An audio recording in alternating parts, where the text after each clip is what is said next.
2026학년도 수능 대비 이제 언어와 매체 실전 특강에 대해서 일단 말씀을 드리겠습니다. 이 수업의 목표는 명확해요. 언어와 매체에 대한 선택 과목의 미니 테스트, 지금 실전 테스트를 중심으로 진행을 할 것이다 라고 말씀을 드리고요.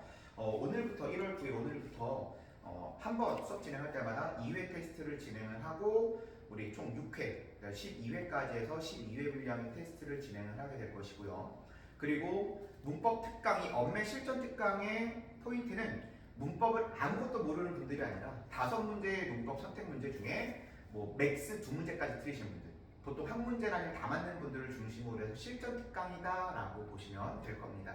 그렇기 때문에 일단 중요한 게 결국 실전적으로 진행을 하면서 문법에 대한 개념은 문제 나와 있는 것들을 중심으로 진행을 하게 될 건데 그게 중요한 건 아니고요. 더 중요한 건 문법 수업 진행할 때 제일 먼저 중요하게 파악해야 될 것이 있습니다. 우리가 문법 문제 일단 제일 먼저 제가 강조하는 포인트가 있어요. 첫 번째 포인트는 바로 뭐냐면 문장의 짜임. 이 문장의 짜임은요, 여러분들 아시겠지만 제일 중요한 포인트라고 저는 항상 제일 먼저 손꼽습니다. 문장의 짜임이 쉽게 나오려면 쉽지만 어렵게 나오려면 까다롭기 때문에 문장의 짜임 기억해 주면 도움이 되고요. 그 다음 두 번째가 바로 뭐냐면 피동과 사동 문제. 이 피동사동 문제라고 이야기하는 것도 아시겠지만 생각보다 쉽고 막상 또 까다로운 문제이기 때문에 두 번째 포인트가 피동사동. 그리고 세 번째 포인트가 단어 형성에 관련된 내용이다 라고 볼 수 있습니다. 단어 형성, 합성어, 파생어, 그 중에서도 이제 합성어의 통사, 비통사가 많이 등장을 하게 되죠. 그 다음 네 번째가 바로 뭐냐면 음운 변동이다 라고 볼 수 있습니다. 그래서 제가 수능 언매에서 제일 중요하게 생각하는 우선순위는 1, 2, 3, 4순위가 되고요. 대신 공부할 때 쉬운 순위는 역순으로 가시면 돼요. 공부할 때 제일 쉬운 게 음운 변동, 그 다음 단어 형성, 피동사동, 문장의 짱입니다 라고 생각하시면 됩니다. 그렇기 때문에 일단 이 네 문제의 플러스 알파고 중세 국어가 등장을 하는데 이 중세 국어 같은 경우는 보통 나오는 게 어미와 조사 부분이 시험 문제에 많이 등장을 하게 돼요. 그러다 보니까 모든 문제가 여기서 해결된다라는 것은 아니지만 기본적으로 이 포인트만 잘 알고 있어도요, 여러분들이 그렇게 막 어려워서 문제가 어려워요, 까다로워서 나가는 문제는 없을 것이다 라고 장담할 수가 있죠. 아무리 우리가 실전 형태라고 하더라도요, 가장 기본적인 용어들이나 이건 좀 체크하고 있어야 되는데요. 그래서 우리가 용어 체크부터 먼저 좀 진행을 하고 그리고 나서 실전 테스트로 이야기를 한번 해보도록 하겠습니다. 제가 수업을 진행할 때 특히 문법 수업할 때 항상 제일 먼저 강조하는 게 뭐냐면 우리가 개념을 공부하는 것도 좋지만 항상 어휘를 정확하게 이해하고 있자라고 얘기를 하는 것이었죠. 그래서 제일 첫 번째 이거는 제가 또 정리할 시간 드릴 테니까 먼저 다 듣고 나서 정리해 주시기 바랍니다. 포인트는 두 가지가 있어요. 첫 번째 포인트는 뭐냐면 일단 저는 여러분들에게 체언을 중요하게 체크하자라고 하는데 이 체언이라고 하는 게 체언이 뭐야가 중요한 게 아니라 체언은 뭐가 있다? 명사, 대명사, 수사가 있다. 이게 중요한 포인트가 되는 것이죠. 명사, 대명사, 그리고 수사가 있다 라고 보시면 되고요. 그리고 용언입니다. 용언에는 우리가 뭐 있어? 동사와 형용사가 있다 라고 볼 수 있어요. 이 용언이라고 하는 건 우리가 무엇을 하기 때문에 용언은 우리가 활용을 하기 때문에 용언이라고 하는 이 용언을 활용한다고 했을 때 둘로 나뉘는 포인트가 있죠. 바로 어간과 어미의 포인트가 있습니다. 이 어간이라고 하는 것은 우리가 용언이 활용할 때 형태가 고정되는 부분, 먹다, 먹고, 먹어라고 했을 때 먹이라는 게 고정되어 있는 부분이기 때문에 어간은 형태가 고정되어 있는 부분이고 어미는 형태가 변화하는 부분이다 라고 생각하시면 될 겁니다. 그래서 항상 우리가 선지 같은 걸 볼 때 어미가 쓰였다 라고 하면 그 아이의 풍사는 기본적으로 동사 아니면 형용사라는 거, 그건 항상 기억해 주시기 바라고요. 그리고 또 뭐가 있냐면 우리가 이제 어근 개념이 있어요. 여기 제가 좀 층을 지게 띄워놓은 게 뭐냐면 어간과 어근은 엄연히 다른 개념이다 라고 이야기하는 것이었죠. 어근이라고 이야기하는 건 바로 실질적 의미를 지니고 있는 부분을 우리가 어근이라고 이야기합니다. 보통 학생들이 특히 이제 상위권 이하도 마찬가지인데 이 개념들이, 이 용어들이 명확하지 않으면 아이들이 선생님 왜 답이 없어요? 라고 하고 오늘 막상 문제를 들고 오다 보면요, 어간이라는 자리에 뭘 써? 어근을 쓰거나 또는 우리가 또 다른 용어들, 그러니까 어근 자리에 어간을 쓰는 그런 형태들의 문제들이 나올 때 아이들이 순간 헷갈리는 포인트입니다. 그렇기 때문에 여러분들 이 용어들을 정확히 기억을 하셔야 되는데 이게 끝이 아니에요. 야, 우리가 보면 체연에 주로 붙는 게 있습니다. 이 체연에 주로 붙는다라고 이야기해서 체연에 주로 붙는 게 바로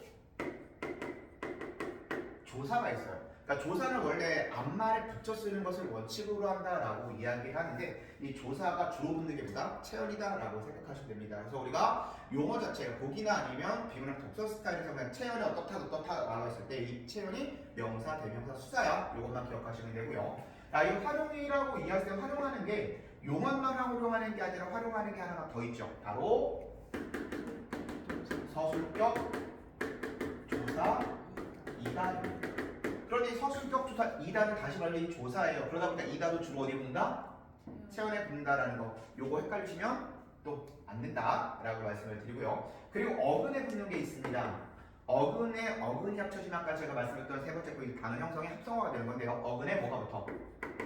접사가 붙으면 이게 뭐가 된다? 우리가 파생어가 된다라고 이야기를 하게 되죠. 그래서 이 어근과 접사라고 이야기할 때 접사는 또다시 어근의 앞에 붙는 부사가 있고요. 어근의 뒤에 붙는 접미사가 있습니다. 그런데 접미사의 특징 자체가 뭐냐면요. 이 접미사는 무엇을 바꿀 수 있다? 품사를 바꿀 수도 있다라고 보시면 되는데요. 이 품사를 바꿀 수도 있다라는 것 자체는 제가 좀 이따 다시 한번 예를 들어서 말씀을 드릴 거고요. 야, 우리 이제 용어 같은 경우에 플러스 알파 더 들어가요. 동사와 형용사인데 동사는 동작이나 작용, 형용사는 성질이나 상태를 이야기합니다. 그래서 시험 문제 또 자주 등장을 하는 게 뭐냐면 동사와 형용사를 뭐하는 것? 구분하는 것이라고 이야기를 하죠. 야, 동사, 형용사 구분할 때 가장 손쉬운 방법이 뭐다? 바로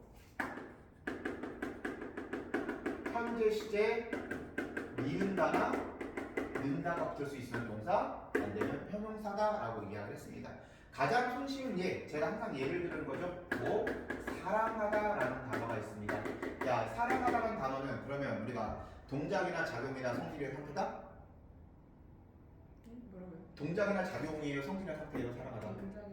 야, 동작이나 작용이라고 하는 거 순간 문제될 때가 항상 헷갈려하는 게 순간 성질, 사랑의 성질 상태라고 볼 수 있겠지만 결국 뭐가 된다? 기본 자체가 니은다 는다니까 사랑한다가 되기 때문에 얘는 뭐가 되는 거? 동사가 된다라고 보시면 된다라는 것이었죠. 야, 그렇기 때문에 일단 이렇게까지 동사, 형용사 구분하는 포인트까지 잡아주시고요. 또 하나 이제 품사를 바꿀 수도 있다라는 걸 이야기 한번 해볼게요. 야, 이 부분 같은 경우는 조금 이따 우리 두 번째 포인트 잡을 때 예와도 연결되는데 사실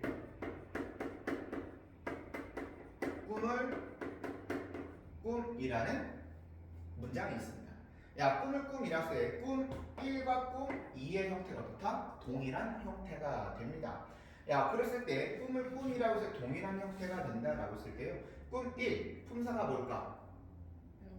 명사, 꿈이는 동사예요. 아니, 꿈 1과 꿈 2가 형태가 똑같은데 품사가 달라? 이 품사를 구분하는 가장 손쉬운 방법 중에 하나는 바로 서술성을 찾아보는 겁니다. 우리가 동사와 형용사 같은 경우는 주로 문장에서 서술어 역할을 하기 때문에요. 동사나 형용사를 서술성이 있어요. 그래서 꾸다를 꿈 된다 안 된다? 이상하죠? 대신 꿈을 꾸다는 가능하단 말이야. 그래서 서술성이 있고 그리고 서술성이 없고의 차이가 되는데 야, 그럼 여러분들 여기 미음은 뭐냐면 꾸다라는 동사를 뭐로 만들었어요? 명사로 만들어줬단 말이야. 그렇기 때문에 어때? 전미사가 붙어서 품사를 바꿔. 왜? 꾸다랑 어간에 붙었기 때문에 어근에 붙었기 때문에. 그래서 이 미음 같은 경우 우리가 뭐라고 하는? 명파석, 명사, 파생, 전미사라고 이야기를 하게 되고요. 그리고 뒤에 있는 이 미음은요 어떻습니까? 꿈을 꾸다 서술성 있죠. 그러다 보니까 얘는 뭐냐면 품사 자체가 계속 동사가 되는 겁니다. 그래서 우리가 이 미음 같은 경우는 또 뭐라고 이야기한다?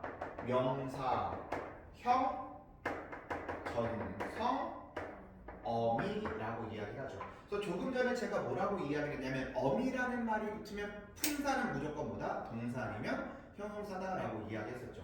그렇기 때문에 이 꿈이라고 하는 두 번째 꿈이 명사형 전성 어미가 붙었어. 그럼 당연히 얘는 품사가 보다 동사이면 형용사일 것이고, 그랬을 때 니은다 붙으면 동사, 안 되면 형용사가 되는 거니까 꾼다 이건 되는구나. 그럼 동사가 된다라고 하면서 이게 가장 기본적인 포인트가 되는 겁니다. 야, 이건 여러분들이 알고 계셔도 가장 먼저 기초 포인트이기 때문에 일단 잡아놓고 시작하면 도움이 될 것이고요. 야, 요거 일단 시간 될 테니까 한번 또 필기 한번 그대로 정리해 주시기 바랍니다.